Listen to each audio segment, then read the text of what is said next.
ay lunettes à part yoo xamante ni prix normal laa ko jëndee mais cause bi laa jënd waaw c'est pas lunettes ci cause bi laa def dama def sama contribution rek waaw ñun Pape Cheikh ñu gënal Louis Vuitton Pape Cheikh ñu gënal Chanel tey Nomade Blue bii moo ma gënal Louis Vuitton moo ma gënal Chanel moo ma gënal leneen je préfère su may takkat sax may takk Nomade Blue. d'accord ñu souhaité woon la àndoon ak yow bi ngay génnee album di wàcc am disque d'or Sénégalais yëpp en masse ànd ak yow di la ko ñaanal ba pare di la support gis nañ ci communication bi ñu ci def bu bëree bëri rawatina ci cellule communication bi donc après le set bii nii est-ce que mën nañ xaar Wally nekkaat ci même relance boobu noonu pour jot li nga xam ne moom moo di disque d'or parce que non pas yow mais les Sénégalais ba léegi se pose question boobu noonu mooy kañ la ñuy jot suñu disque d'or bi ñuy Wally Ballago Seck di waaw dinaa leen ko indil bu soobee yàlla dinaa leen ko indil li ñuy wax musique ay buntu la da ngay fëgg rek album ci album lañu yaakaar disque d'or mais disque d'or single sax mën na ko indi jaam day nangu ndogal ok album boo liggéey ci 4 ans ba mu àgg 5e année tubaab wóolu la jël xaalisam jox la signer la contrat ngay liggéey album bi featuring teg sa baay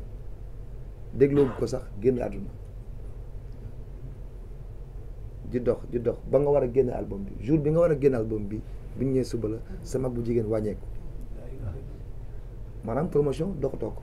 nga stop léegi lépp jour bi nga xamante ni moom la ñuy denc sa mag la album bi génn tubaab bi xamul caaxaan génn na ko d'accord waxoo ci waxu album bi 8 jours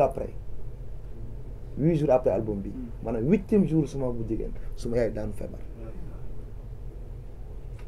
alors bi mu daanoo feebar ñu gàddu yóbbu France may def navette Dakar Paris di ko booleeg di ko liggéey kooku talu promotion album bi même si je faisais semblant quelques mois après même pas 2 mois et quelques sama yaay wàññeeku du ma nangu dogal te xam ni nii la war a demee sama yoon gudd na single mën na ko indi beneen album mën na ko indi mais bu dee sérieusement parlant li waroon def ci promotion album bi ak ni ñu ko waroon toppee yàlla may ñu temps boobu ñu def ko ay borom xel nag laay waxal man la demee man maa ko yëg te bu kenn jàpp ni ñoom ñoo ciy gagné man dama ciy gagné parce que artiste lu mu ndaw am na ku koy déglu am na ku mu àndal artiste lu mu ndaw mën na la yokk donc win-win la rek rus naa nag dem ba benn fenn fii ci musique te ñi nga xamante ni su may rakk lañ ma bokk ak ñoom réew mi tàllalu ma leen loxo waaw lu ma mës a défendre la donc man waruma toog ba mu dal ma ci beneen aspect bi mais aspect bi ci topp mooy man kese mënuma yóbbu musique bi ak lu ma ko bëgg moomu ko man kese la musique sénégalaise ne m'appartient pas donc man kese mënuma ko yóbbu donc dañuy soxla ay branche te ñi fi nekk ñi ma woowee noonu ñëpp ku ci nekk artiste nga capable nga def du bon boulot lu extraordinaire donc choix la rek man maa ko yëg def ko te bi ma ñëwee it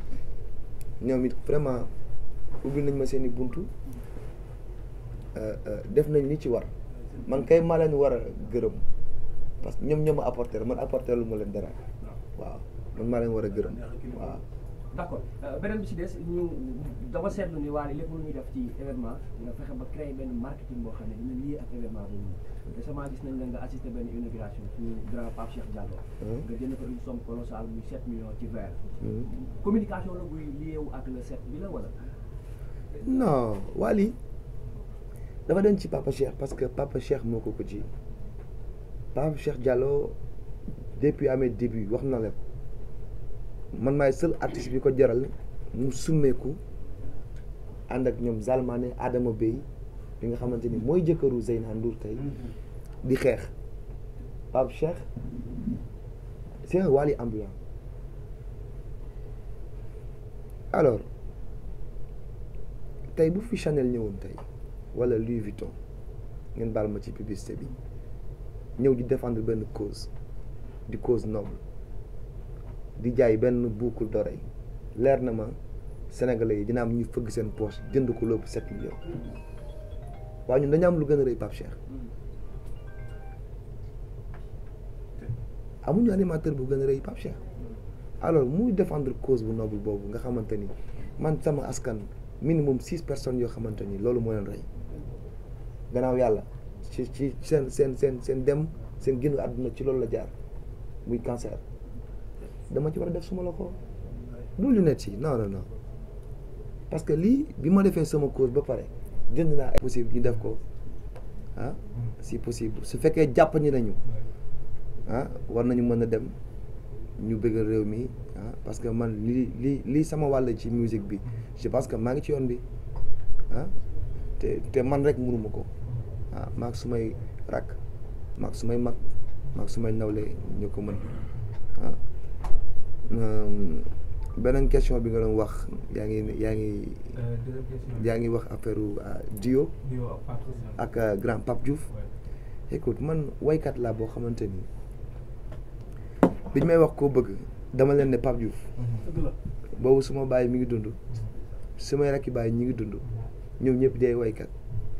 sama kàddu démb mooy suma kàddu tey il fait parmi des plus grands chanteurs d'Afrique waxuma le Sénégal africain laa la wax waaw la voix de Pape peut aller très très loin baatu Papa Diouf mën na wër àdduna donc duo moom fierté la invité ko mu ñëw fierté la mais aussi il y a l'aspect artistique aussi bi nga xamante ne ñun moo ñuy dundal ku la wax warul mën a nekk beneen événement bu gën a grandiose bi Dakar Arena dañuy dem du ma jum Arena Adidas Arena dañuy dem coppati ko rek mën naa mu am événement boo xamante ni mën nañ boole Papa Diouf Wally Ballago Seck Sidi wut salu 40 000 places Sénégal yëpp ñëw ñu toog ñu ñëpp ñu bëggal diaspora bi bëggal sénégalais yi presse en ligne bi koy tëgg c'est possible donc loolu au moins ñu xam ni sax ñun jaay nañu dara mais nag yéen dañ leen di may dafa bëri dañuy ñëw rek di yooyu kërti mais ça doit pas se passer comme ça boo demee Europe wala nga dem États-Unis ñi nga xamante ni ñoo yor langue musique bi bu ñuy def dara dañ leen koy jaay dañuy dem préparer ko petit à petit togg ko ba nga xamante ni su génnee day extraordinaire duo Wally Ballago Seck ak grand Papa Diouf duo Wally Ballago Seck ak Sidi loolu dañ leen ko war a jaay dafa war a extraordinaire et je suis là je tends la main à tous les promoteurs allez allons